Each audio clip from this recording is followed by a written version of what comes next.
SAP1 को SAP1 माइक्रोप्रोसेसरको बारेमा पढ्न जाँदैछौँ है। सिम्पल इन्ट्रोडक्सन भनौँ या केही भनौँ।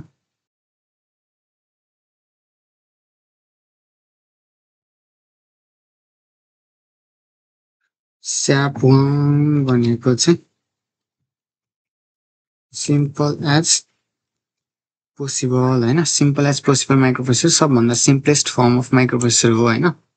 यो चाहिँ अरू माइक्रोप्रोसेसरहरू जुन छ नि हैन, एडभान्स्ड माइक्रोप्रोसेसरहरू त्यो पढ्नभन्दा अगाडि चाहिँ यो SAP1 माइक्रोप्रोसेसर चाहिँ पढिन्छ हामीले बेसिक्स बुझ्नको लागि। माइक्रोप्रोसेसरले कसरी काम गर्छ भन्ने कुरा बुझ्नको लागि चाहिँ यो SAP1 माइक्रोप्रोसेसर पढिन्छ हैन। एकैचोटि एडभान्स माइक्रोप्रोसेसर पढ्यो भने त त्यहाँ लास्टै छ नि त हैन, के छ अनि त्यो बुझ्न त गाह्रो हुन्छ। त्यही भएर SAP1 पढिन्छ हामीले। अब सुरु गरौँ। फर्स्टमा यसको कम्पोनेन्ट्सहरू हेरौँ। कम्पोनेन्ट्सहरू यही नै हो। फर्स्टमा छ प्रोग्राम काउन्टर। प्रोग्राम काउन्टर एउटा भयो। प्रोग्राम काउन्टर चाहिँ रजिस्टर हो हैन। रजिस्टर अब पढ्नु भएको छ कि पढ्नु भएको छैन। प्रोग्राम काउन्टर रजिस्टरले चाहिँ के गर्छ भन्दाखेरि एड्रेस, कुनै एउटा इन्स्ट्रक्सनको एड्रेसलाई चाहिँ स्टोर गर्छ। जस्तै एउटा इन्स्ट्रक्सन छ एड भन्ने इन्स्ट्रक्सन छ हैन, त्यो एड भन्ने इन्स्ट्रक्सन चाहिँ कुन मेमोरी एड्रेसमा स्टोर भएको छ हो त्यो मेमोरी एड्रेस चाहिँ प्रोग्राम काउन्टरले स्टोर गर्छ। जस्तै हाम्रो एडी भन्ने इन्स्ट्रक्सन छ हैन, यो इन्स्ट्रक्सन भयो। अनि यो चाहिँ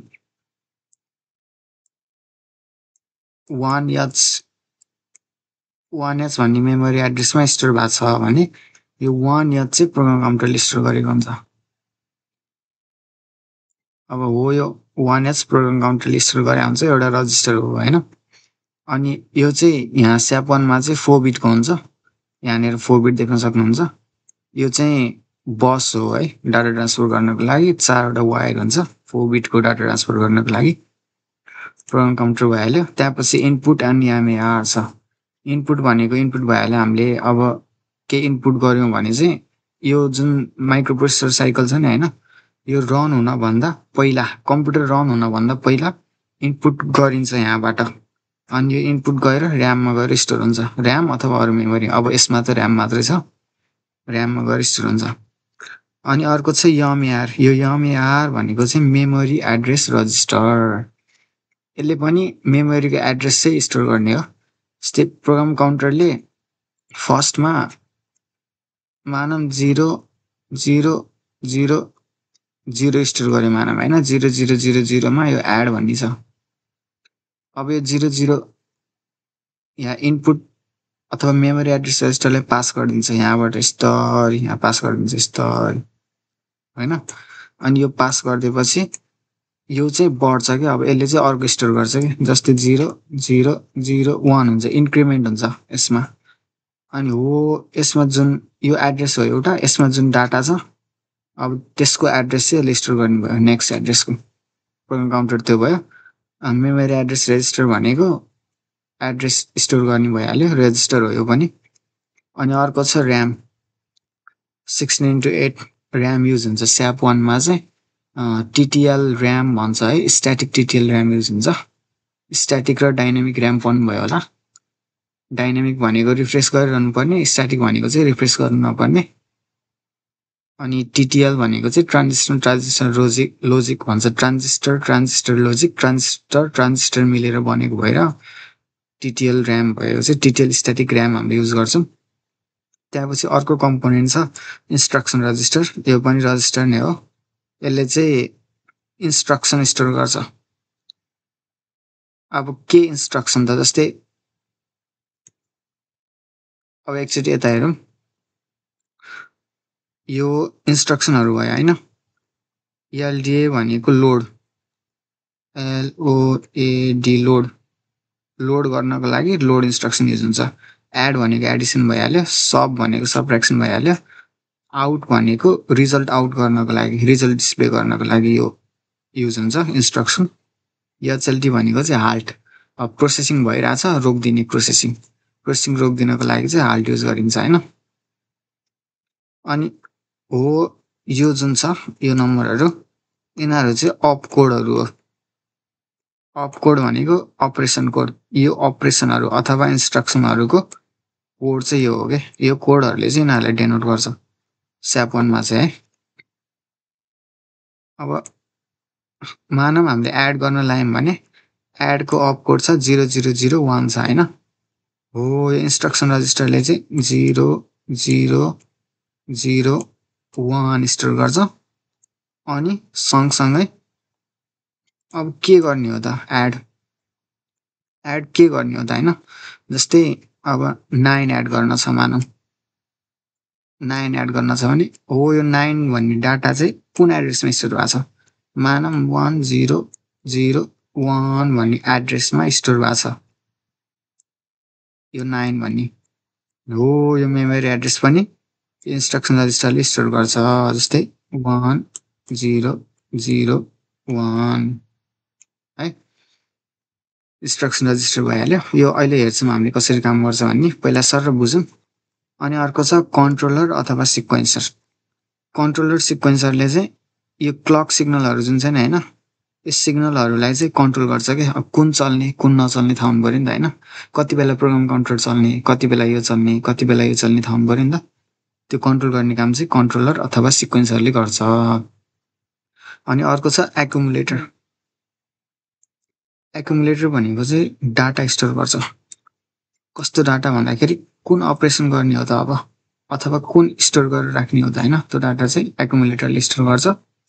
यो पनि एउटा रेजिस्टर हो।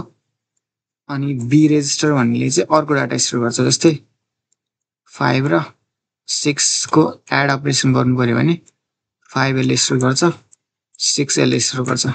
अनि यो दुईटा यहाँ आएर एडिसन हुन्छ। एडिसन भएर फेरि रिजल्ट पनि एक्युमुलेटरमा स्टोर हुन्छ। भनेपछि एक्युमुलेटरले एउटा चाहिँ डाटा स्टोर गर्ने भयो अर्को चाहिँ रिजल्ट स्टोर गर्ने भयो। एक्युमुलेटर पनि भयो हैन। रेजिस्टर हो। अर्को छ एडर सबट्र्याक्टर। एडर सबट्र्याक्टर अथवा अर्थमेटिक लजिक युनिट। अब यो स्याप 1 ले चाहिँ एडिसन र सबट्र्याक्सन मात्र गर्छ हैन। त्यही भएर एडर र सबट्र्याक्टर भयो चाहिँ एउटा एएलयु हो के अर्थमेटिक लजिक युनिट हैन। तर अर्थमेटिक मात्र युज गर्छ यसले। अर्थमेटिकमा पनि एडिसन र सबट्र्याक्सन मात्र। बी रेजिस्टर भनेको अर्को रेजिस्टर भयो डाटा स्टोर गर्ने हैन। जुन चाहिँ अपरेसन भइरहेछ त्यो डाटा चाहिँ स्टोर गर्छ बी रेजिस्टरले। अपरेसन भइरहेको डाटा। आउटपुट रेजिस्टर छ। आउटपुट रेजिस्टरले रिजल्ट स्टोर गर्ने भयो आउटपुट स्टोर गर्छ। एडर सबट्र्याक्टरले के आउटपुट दियो त्यो गएर आउटपुट रेजिस्टरमा स्टोर हुन्छ। अर्को छ बाइनरी डिस्प्ले। बाइनरी डिस्प्लेले चाहिँ त्यही डिस्प्ले गरिदिन्छ। डिजिटल लजिकमा पढ्नु भयो कि नै डिजिटल लजिकमा पढ्नु भयो होला। पढ्नु हुनेहरूले चाहिँ बाइनरी डिस्प्ले यस्तो टाइपको हुन्छ नि यस्तो एलइडी लाइटहरू हुन्छ। अनि यहाँबाट चाहिँ डाटा डिस्प्ले गर्ने। अब यो यो यो यो यो एलइडी यति 1 2 3 4 5 वटा एलइडी बोलाएको छ भने चाहिँ यसले 2 डिस्प्ले गर्यो हो। यस्तो बाइनरी डिस्प्ले भनेको चाहिँ यस्तो भयो एलइडी डिस्प्ले। अब यति नै हो कम्पोनेन्ट चाहिँ हैन। अब कम्पोनेन्ट भयो। अब काम चाहिँ कसरी गर्छ हामीले हेरौँ। काम गर्छ भनेर हेर्नलाई चाहिँ हाम्रो दुईटा साइकल हुन्छ है। एउटा छ फेज साइकल अर्को छ एक्जिक्युसन साइकल। फेज साइकल र एक्जिक्युसन साइकल हुन्छ हैन। अब फेज साइकल भनेको चाहिँ डाटा फेच गर्नु पर्यो नि त हैन। पहिला मेमोरीबाट डाटा त लिनु पर्यो नि त हैन। अब यहाँनिर त फर्स्टमा त एड्रेस स्टोर हुने हो नि त हैन। एड्रेस युज गरेर डाटा त लिनु पर्यो नि त फेच गर्नु पर्यो नि त हैन। त्यो भयो फेज साइकल। अनि फेज साइकल पछि अर्को छ एक्जिक्युसन साइकल। अब कुन अपरेसन परफर्म गर्ने हो हैन। हो त्यो अपरेसन एक्जिक्युट त गर्नु पर्यो नि त हैन। एडिसन गर्ने हो भने एड गर्नु पर्यो लोड गर्ने हो भने लोड गर्नु पर्यो हैन। हो त्यो गर्ने चाहिँ एक्जिक्युसन साइकल। यो दुईटा साइकल हुन्छ हैन। अब यो दुईटालाई एज अ होल चाहिँ इन्स्ट्रक्सन साइकल भन्ने भयो। अनि हाम्रो टोटल चाहिँ 6 स्टेट हुन्छ हैन। 6 स्टेटमा कम्प्लिट हुन्छ। जस्तै अब हामीलाई एड गर्नु पर्यो रे हैन। र टु एड अपरेसन परफर्म गर्नु पर्यो रे। 3 भनेको बाइनरीमा कति हो 0 0 1 1 हैन अनि 2 भनेको 0 0 1 0 हैन यो चाहिँ ऑपरेन्ड हो है यो दुईटा चाहिँ operand O P E R A N D operand है ऑपरेन्ड भनेको कुन डाटामा चाहिँ अपरेसन पर्फर्म गरिरहेछ ऑपरेन्ड भयो यो चाहिँ अब 3 + 2 एड गर्नलाई फर्स्टमा प्रोग्राम काउन्टरमा 0 0 0 0 भन्ने मेमोरी एड्रेसमा लोड LDA 9 yards भन्ने अपरेसन हुनु पर्यो भन्ने इन्स्ट्रक्सन हुनु पर्यो 0 0 0 0 0 H एड्रेस भनेको 0 0 0 0 एड्रेस हो हैन यो दुईटा चाहिँ एड्रेस हो यो दुईटा भनेको सेम भयो एड्रेस H भनेको हेक्साडेसिमल हो अरु केही नै हैन यो मेमोरी एड्रेसमा यो डाटा स्टोर छ हैन अनि 9H यो क्लियर गरौँ ल 9H भनेको चाहिँ 9H भनेको चाहिँ 9 भनेको 1 0 0 0 1 0 0 1 भयो हैन बाइनरीमा हो यो चाहिँ मेमोरी एड्रेस भयो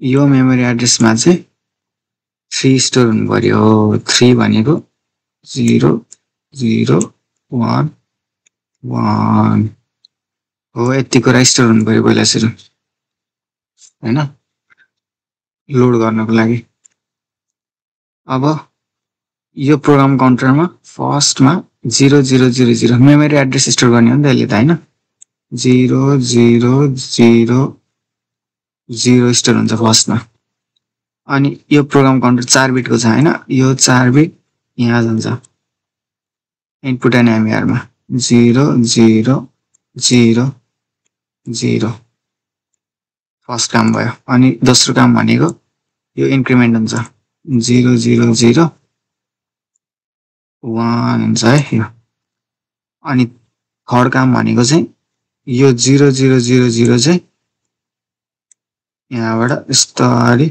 यता र्याममा जान्छ 0 0 0 0 यो र्याममा जान्छ अनि र्याममा 0 0 0 0 मा चाहिँ कुन डाटा छ त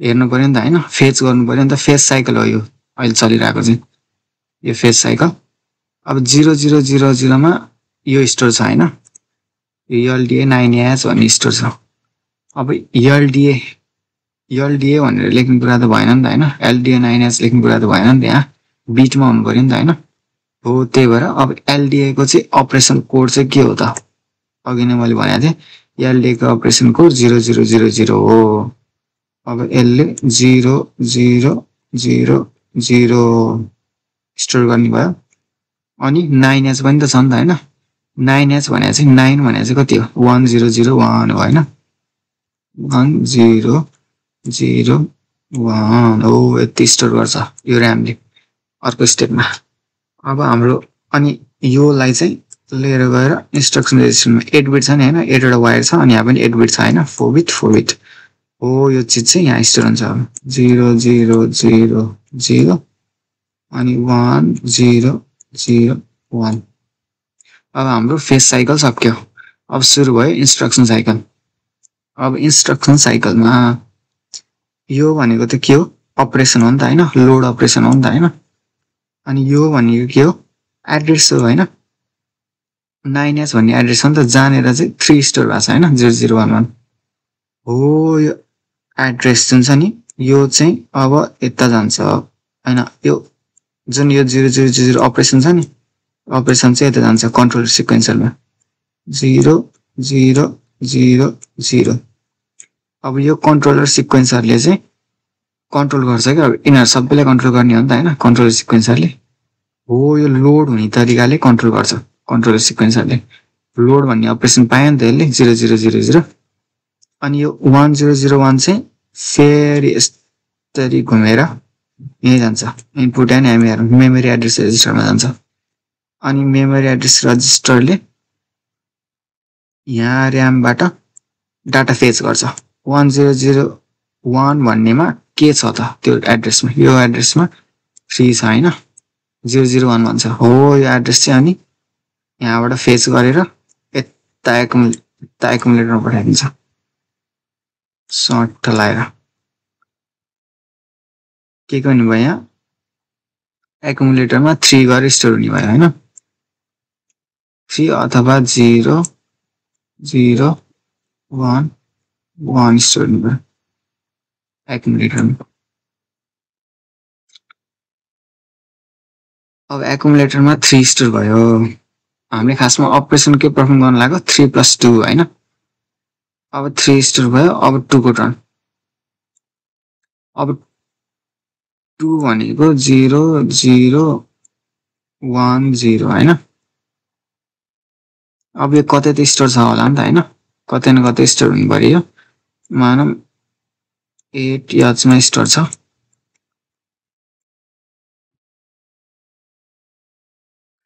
8 मा स्टोर छ हैन 8 भनेको चाहिँ 1 0 0 0 भयो हैन यति हाम्रो के हो मेमोरी एड्रेस हो यो मेमोरी एड्रेसमा के स्टोर छ 0010 भनेको 2 स्टोर छ हैन अब सेम हो काम प्रोग्राम काउन्टरमा यसको एड्रेस स्टोर हुन्छ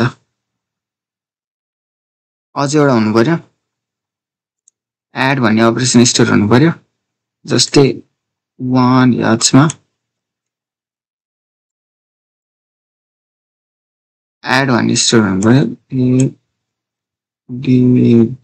add 1 8 याच भन्ने स्टोर हुनु पर्यो है एडिसन 8 याच मा भएको कुरा 8 याच मा भएको कुरा एड गर्ने हो नि त हैन हो यो स्टोर हुनु पर्यो अब अहिले सेम हुन्छ है प्रोग्राम काउन्टरमा यो मेरिदिन बेला क्लियर गर्दिम अहिले चाहिँ भए चाहिँ त्यही नै हुने हो फर्स्टमा प्रोग्राम काउन्टरमा स्टोर हुन्छ 1h भनेको 0 0 0 1 स्टोर हुन्छ हैन अनि यो 4 बिट चाहिँ फर्स्ट स्टेटमा यता जान्छ 0 0 0 1 अनि यसले र्याममा पठाइदिन्छ 0 0 0 1 यो इन्क्रिमेन्ट हुन्छ है इन्क्रिमेन्ट हुन्छ 0 0 0 1 थियो भने 0 0 1 0 नि भयो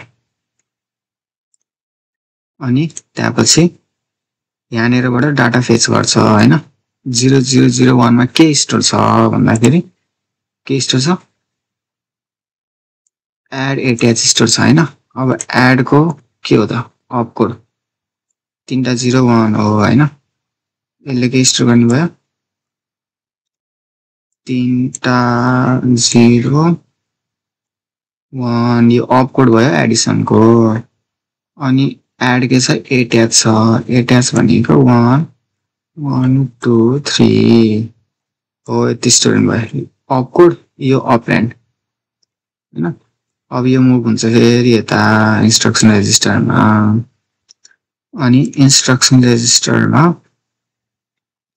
सबै मुभ हुने भयो अनि इन्स्ट्रक्सन रजिस्टरले यो जुन अप कोड छ त्यो पठाइदिन्छ कन्ट्रोलर सिक्वेन्सरमा अनि यो कन्ट्रोलर सिक्वेन्सरलाई यो एड अपरेसन हो भनेर थाहा हुने भयो अनि यो जुन एड्रेस छ अपरेन्डको एड्रेस यो चाहिँ इन्स्ट्रक्सन रेजिस्टरले यस्तरी मेमोरी एड्रेसमा पठाइदिन्छ सेम आएको जस्तै है अब चाहिँ के फरक छ भन्दाखेरि अघि चाहिँ यो एड्रेस जुन थियो यहाँबाट फेच गरेर र्यामबाट फेच गरेर यसले एकुमुलेटरले पठाइरहेको थियो अब चाहिँ के हुन्छ भन्दा यहाँबाट फेच गर्छ तर पठाइदिन्छ कहाँ बी रेजिस्टरमा पठाइदिन्छ बी रेजिस्टरमा 1000 को डाटा सेन्ड हुने भयो नि त हैन 1000 मा के डाटा छ यो 0010 भन्ने डाटा छ हैन हो यो 0010 डाटा चाहिँ बी रेजिस्टरमा स्टोर हुने भयो 0010 भनेको चाहिँ के हो 2 हो अघि नै लोड अपरेसनले के गर्दै थियो 3 लोड गर्दै थियो नि त यहाँ हैन 0011 यो अप गर्दै थियो हैन अब अर्को स्टेटमा के हुन्छ भन्दाखेरि यसको र यसको यहाँ बिचमा जान्छन् यो दुईटा एडिसन हुन्छन् 3 + 2 भनेको हुने भयो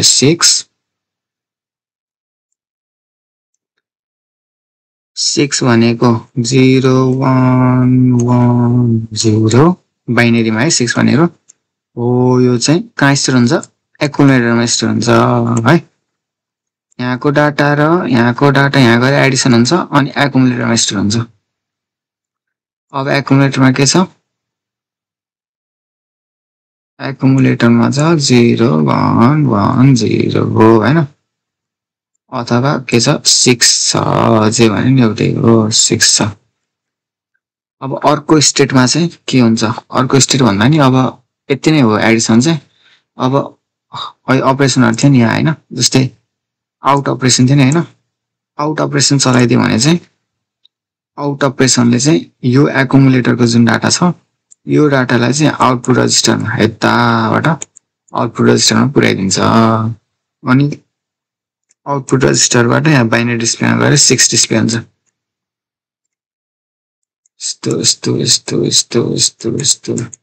यस्तोमा 6 डिस्प्ले हुन्छ है यही नै हो काम गर्ने तरिका अब यसमा टोटल स्टेट भनेको चाहिँ 6 वटा स्टेट हुन्छ है म्याक्सिमम अफ 6 स्टेप हुन्छ अब एडिसनले 6 स्टेपमा भ्याइन्छ सबै फेज साइकल र इन्स्ट्रक्सन साइकल दुईटै भ्याइन्छ अर्को लोड भन्नेकोलाई चाहिँ 6 साइकल चाहिदैन है 4 साइकलमा भ्याइन्छ सबट्र्याक्ट भन्नेलाई 6 नै साइकल चाहिन्छ यो चाहिँ 2 स्टेपमा भ्याइन्छ हैन त्यस्तै म्याक्सिमम स्टेट भनेको चाहिँ 6 स्टेट हो पोसिबल म्याक्सिमम स्टेट भनेको चाहिँ ल अब यति नै थियो हस्त धन्यवाद अब SAP2 को पनि चाहियो भने कमेन्ट गर्नु होला आजलाई यति नै